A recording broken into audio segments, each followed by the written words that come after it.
नमस्कार दोस्तों। हमने कल एक वीडियो बनाया था कि भारत के अंदर जो अमेरिकन कंपनी है लॉकहीड मार्टिन, उन्होंने डील कर लिया है कि भारत में एयरक्राफ्ट बनाए जाएंगे, कटिंग एज एरोस्पेस टेक्नोलॉजी को ट्रांसफर किया जाएगा। हैदराबाद के अंदर ऑलरेडी उन्होंने फैक्ट्री लगा लिया है और लोगों ने बोलना शुरू कर दिया, हमने तो ये कभी न्यूज सुनी नहीं है, हमने तो देखी नहीं है, ये तो फेक न्यूज है। और भैया फेक न्यूज नहीं है, आपके सामने है।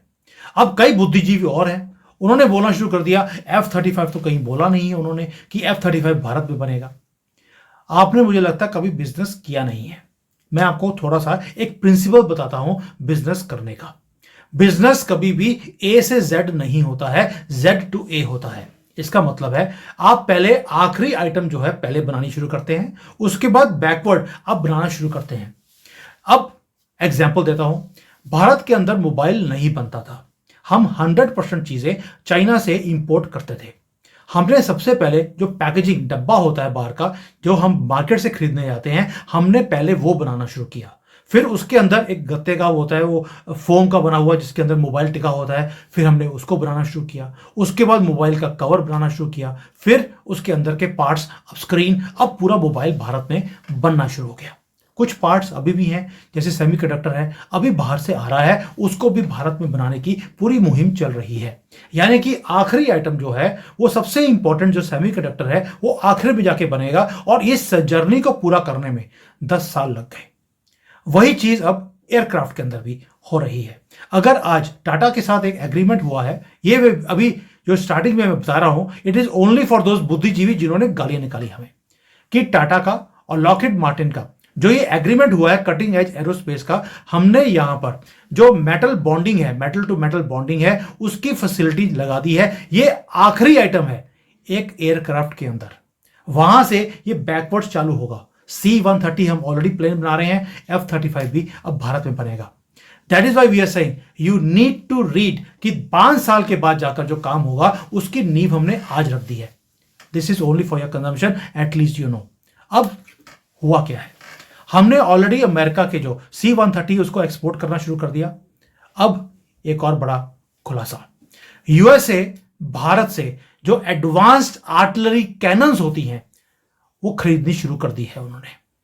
उधर से फ्रांस हमारे से हथियार ले रहा है।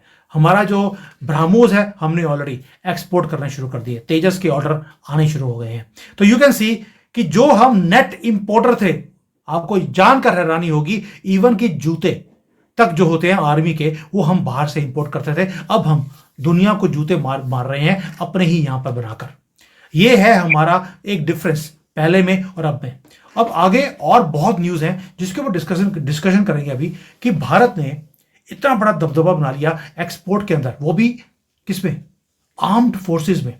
ये कितनी बड़ी न्यूज है और क्या मेक इन इंडिया में और के होने वाला है। उमेश जी की नजर रहती है डिफेंस के ऊपर, आपने कई बार इनकी वीडियोस देखी होंगी, जहां पर जब डिफेंस की चीज आती है तो he has a very in depth analysis for all this things. So Umesh ji, thank you for joining and Jai Siya Ram. जय सिया राम। सर सॉरी, आज थोड़ा सा जो बुद्धिजीवी कई आते हैं जिनको बहुत कुछ पता है, उनको समझाना जरूरी था कि what we have done. Sir, जो ये न्यूज है, कैनन भारत में बन रहा है और भारत से एक्सपोर्ट भी किसको हो रहा है, यूएसए को। How big is this news? देखिए सर, सबसे पहले मैं I would like to speak about Bharat का जो डिफेंस एक्सपोर्ट है, जो 22-23 में 21,000 करोड़ था। और अब जाके बताया जा रहा है कि डिफेंस मिनिस्टर ने बोला है कि हम ये डिफेंस जो एक्सपोर्ट्स है, इसको और बढ़ाने की कोशिश करेंगे। नंबर उन्होंने 35,000 करोड़ दिया है अगले साल का, जो शायद अचीवेबल लगता है। हमने जैसे भी बात कर ली थी कि जैसे इंडोनेशिया के राष्ट्रपति प्राबो सुबियांतो रिपब्लिक डे के परेड के लिए आए थे, वो इंटरेस्टेड हैं ब्रह्मोस मिसाइल में। और हमने लास्ट ईयर देखा कि हमने 375 मिलियन में फिलीपाइंस को ब्रह्मोस मिसाइल डिफेंस दिए थे, जो 3 बैटरी थी। Philippines is interested in 10 additional battery. उसके अलावा वियतनाम इंटरेस्टेड है, उनसे भी बातचीत चली रही है। जब सारे सिक्योरिटी क्लियरेंस हो जाएंगे, वो भी उनको दे दिया जाएगा। और additionally UAE is interested in BrahMos missile defence system. आपको मालूम है, आर्मीनिया को हम आकाश मिसाइल डिफेंस सिस्टम बेच रहे हैं, पिनाका मल्टी बैरल लॉन्चर जो सिस्टम है वो भी हम उनको दे रहे हैं।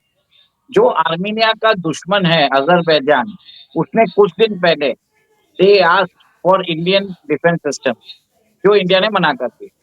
और आपको मालूम है कि भारत के अंदर अभी फ्रेंच डेलीगेशन आया था। They were interested to buying the Pinaka multi barrel rocket launcher system.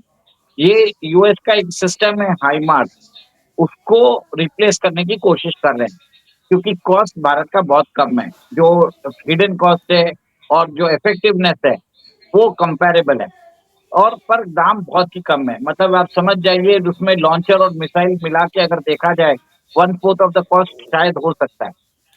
Sir एक और एक चीज आप नोट करिए कि जिस हिसाब से डिफेंस एक्सपो में अभी बात हुई है, American companies are interested to buy the artillery system which have been developed by Bharat forge.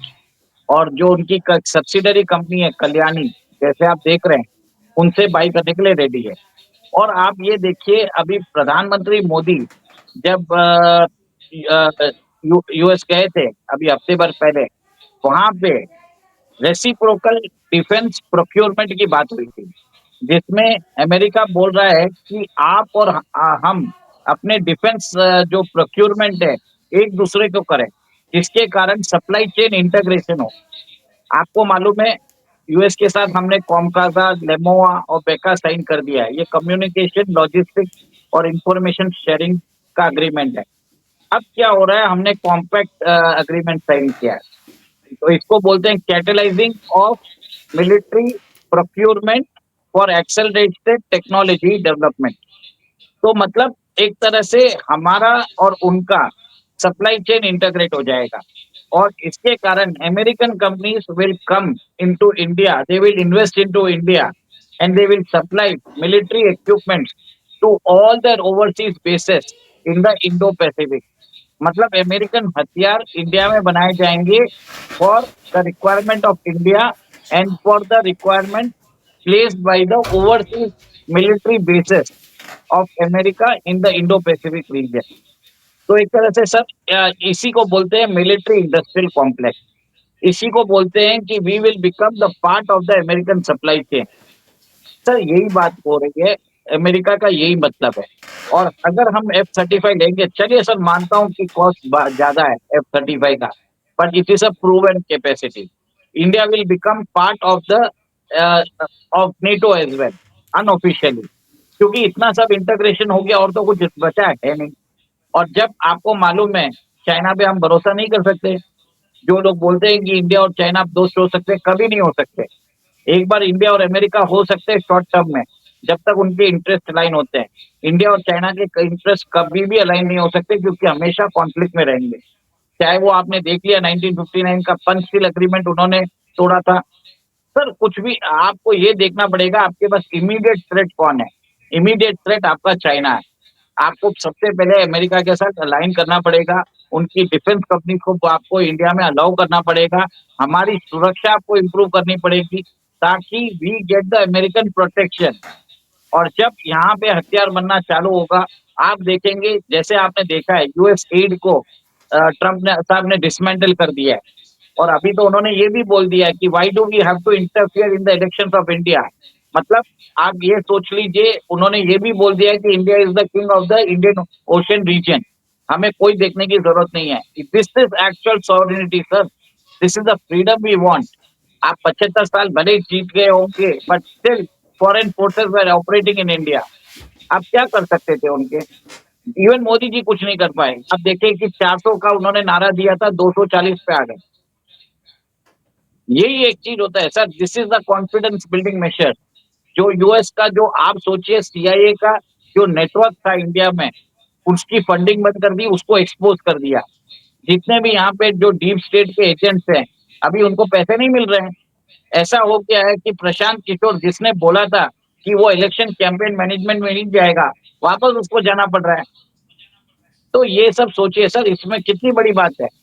This is the greatest service स- Trump has done to India. और उसके बाद यहाँ पे अमेरिकन डिफेंस कंपनी इन्वेस्ट कर रही है। और इसी के कारण कल अगर कोई वॉर हो जाए, सर इंडिया के ऊपर कोई अटैक नहीं करेगा, India will get that autonomy. और आज इनफैक्ट एक और एक चीज बता देता हूँ, आपने सिर्फ अमेरिका का बोला है, कल हमने लॉजिस्टिक अग्रीमेंट साइन किया रशिया के साथ, जिसके अंदर we will be able to inter operatable, हमारी जो मिलिट्री मिशन है इंटर ऑपरेटेबल हो जाएगा।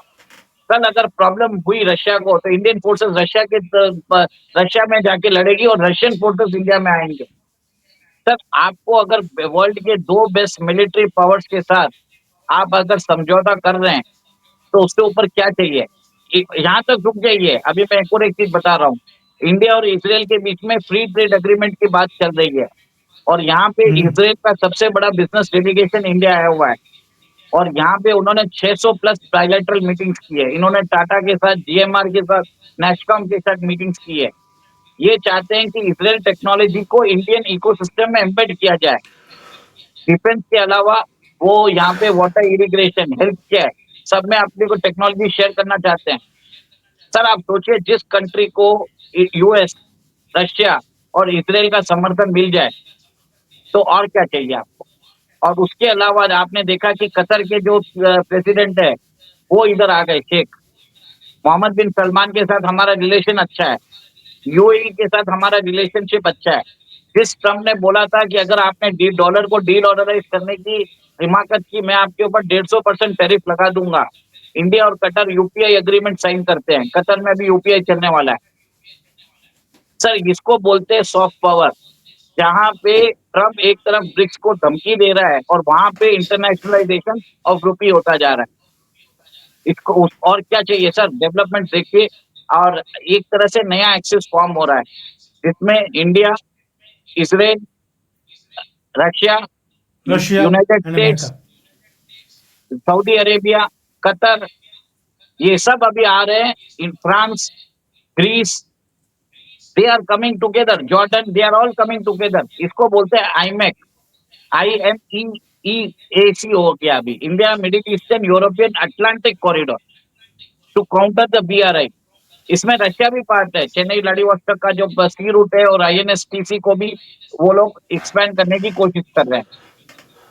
सर इतने सारे डेवलपमेंट हो रहे हैं और आप सिर्फ डिफेंस के ऊपर रुक गए सर। अभी तक तो हमने कुछ बोला भी नहीं है, हमने स्पेस मिलिट्री पार्टनरशिप का तो बात ही नहीं किया। डिफेंस वो उसको सेक्टर, किसी और दिन, वो किसी हाँ और दिन डिस्कस करेंगे। मैं रुका कहीं नहीं हूँ, रुकने वाला नहीं हूँ, मैं भी अनलिमिटेड काम करने वाला बंदा हूँ। लेकिन कई लोगों ने मेरे से क्वेश्चन पूछा है। एक डॉक्टर अभिषेक है चंडीगढ़ से, उन्होंने स्पेशली क्वेश्चन पूछा कि जो हम डिफेंस डील्स करते जा रहे हैं, why don't we have a MRO for the defence, जो एयरप्लेन्स होते हैं उसका एमआरओ हम भारत में क्यों नहीं बना रहे? हम एयरबस को, बोइंग को बोल रहे हैं कि आप यहाँ पर हमारा एमआरओ बनाइए, हम आपके जो कमर्शियल प्लेन्स हैं उसकी मेंटेनेंस, ओवरहॉलिंग सब कुछ हम यहाँ पे करेंगे। तो हम लोग डिफेंस का एमआरओ क्यों नहीं खोलते सभी कंपनीज के लिए? सर अगर किसी को मालूम नहीं होगा तो आपको समझना पड़ेगा, 2015-16 से ही हमने एमआरओ में अंदर घुस चुके थे। जो यूएस की 7th फ्लीट है उसकी एमआरओ हम कर रहे हैं फ्रॉम 2016-17। रिलायंस नेवल जो जिसको अभी शायद स्वान डिफेंस ने एक्वायर कर लिया है, उसका हम ऑलरेडी कर रहे हैं। और sir this is the first step towards establishing a production plan. पहले आप मेंटेनेंस, रिपेयर्स एंड ओवरऑलिंग से आप समझते हैं सिस्टम को। सेकेंड, आपके और उस कंट्री के बीच में जब टाइल्स अच्छे हो जाते हैं तब वो अपनी टेक्नोलॉजिकल ट्रांसफर करते हैं, को प्रोडक्शन करते हैं, लोकलाइजेशन ऑफ कंपोनेंट करते हैं, फिर एक्सपोर्ट आपको लाइसेंस भी देते हैं। ये प्रोसेस होता है। तो अब अमेरिका उस स्टेज में पहुंच गया है। हमने communication agreement, logistic agreement, information sharing agreement sign कर दिया है। सर जापान के साथ हमारा काम चल रहा है। हमारे साथ we are engaging with people in the Indo Pacific as well. We are engaging with Russia as well. Sir इस सबसे ब्यूटीफुल चीज जो हुई है, पुतिन और ट्रम्प की मीटिंग, इसके कारण चाइनीज इन्फ्लुएंस कहीं ना कहीं कम हो चुका है। अब तो ट्रम्प ने सीधा चाइना को बोल दिया है कि आपको हमसे सामान खरीदना पड़ेगा और आपको और चाइना को बोल दिया है कि आप हमारे फार्मलैंड को आप नहीं ले सकते।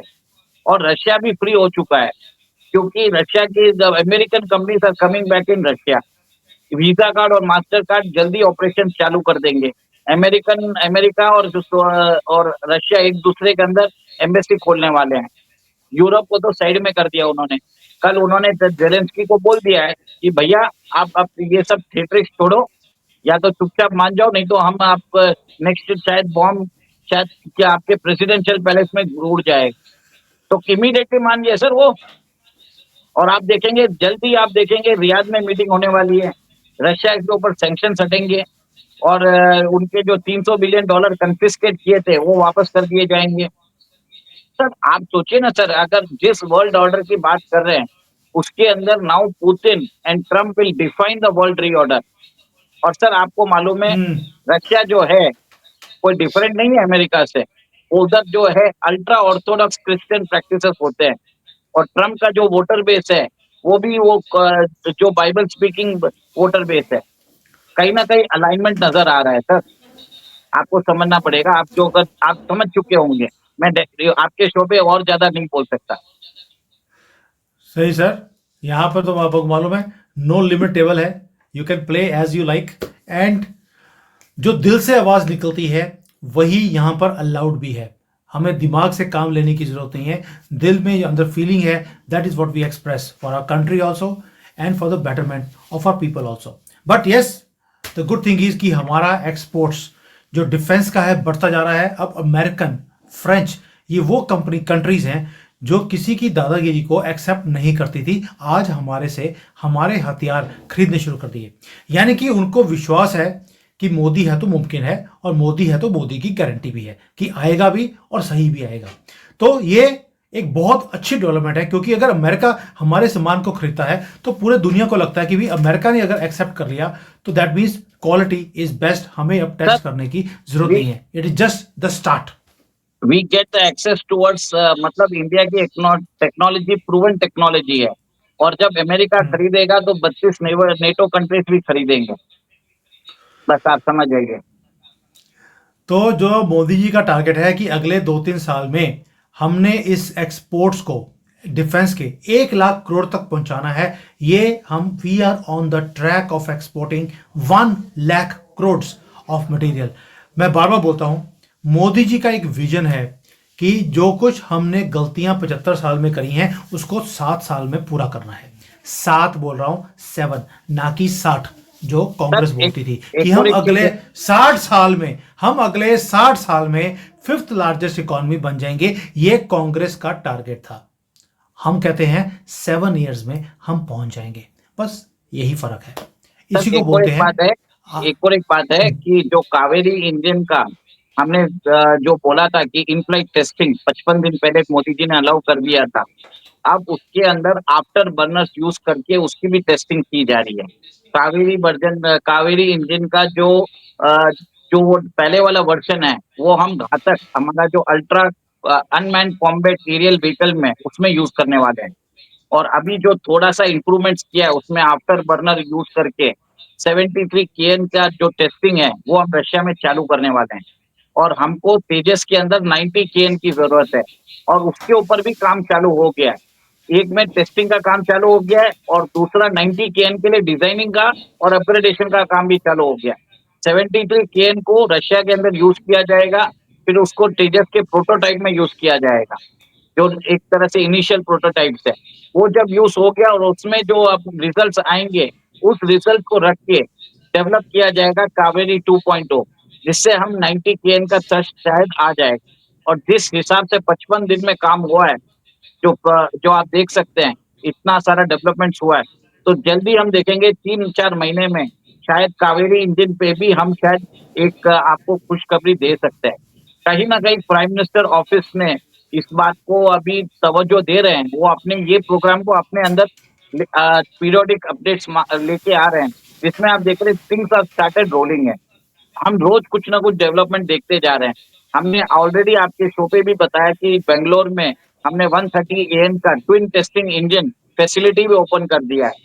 रशिया में जो टेस्टिंग करनी है एक्सट्रीम वेदर कंडीशंस में वो भी चालू कर दी है।